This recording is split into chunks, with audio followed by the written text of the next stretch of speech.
Mga idol, Ford Everest ay under chassis tayo mga idol. Itong problema ng may-ari is may kalampag, gusto nyo nang papalitan tong upper suspension bushing saka lower suspension bushing. Nababaklasin lang naman yung mga idol ito. Yan, saka ito kayang ball joint, tatanggalin yan sa mga ano na yan, saka pipress yung bushing yan. Yan. Okay,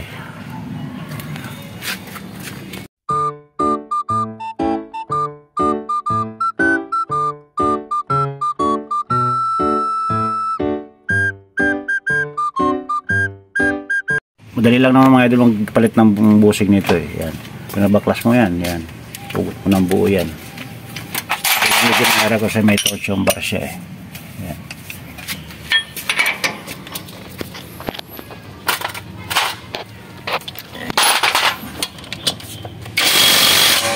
Yes, station point para lumabas. Yan.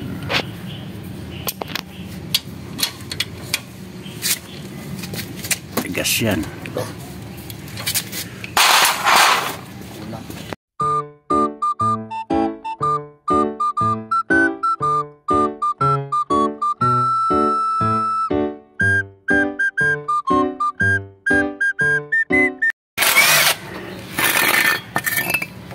Mga idol, ulit yung bushing.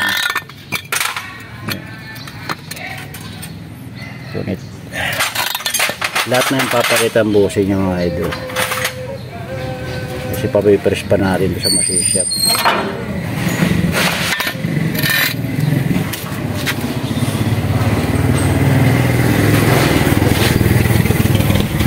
Yung babaklasin natin ng ilalim.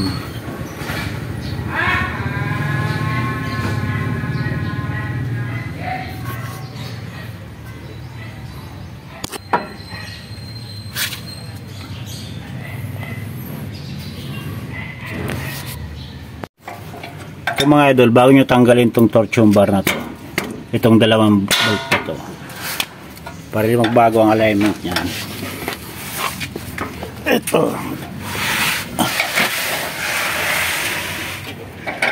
itong bolt na to dito sa dulo, sa harapan, tandaan nyo na lang, lalo yung mga baguhan lang, tandaan nyo kung gaano kahaba to bago nyo luwagan dito sa ilalim, para lumuwag itong torsion bar na to, para matanggal nyo ron sa harapan. Ayan. Kasi pag nyo niluwagan yan, pipitik yun, kasi nakakapit pa tong torsion bar na to. Kailangan luwagan to. Ayan, ganun lang mga idol, kasimple yan, para yung alignment ng torsion bar di magbago. Ayan, kabilaan ho yan. Okay. A few moments later.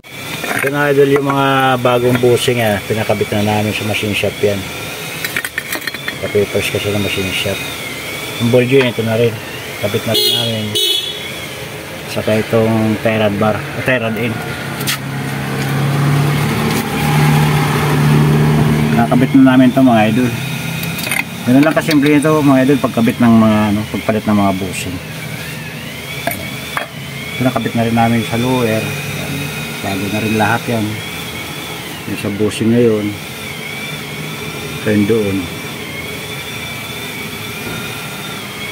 Nakabit na natin ito mga idol. 12 seconds later. Ayan mga idol, nakabit na namin lahat. Ano lang, konti na lang.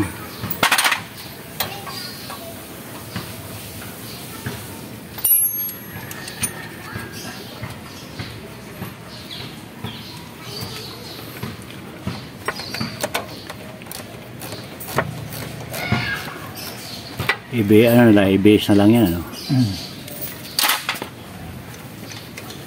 Ayan.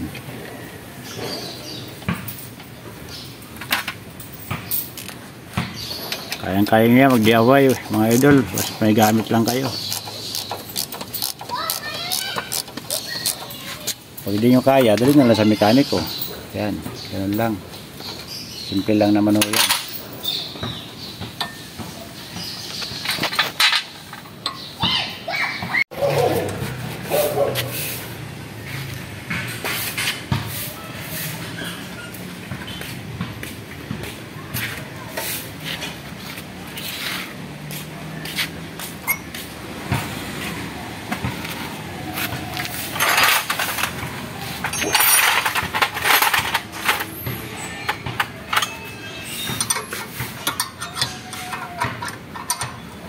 Ayan mga idol, yan, sunod, okay na yan, kakabit na lahat. Sunod yan, gulong na lang. Ayan.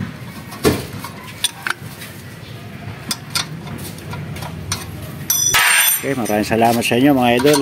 Sa mga walang sawang pagsusuporta sa ating YouTube channel. Okay, ganyan lang po, madali.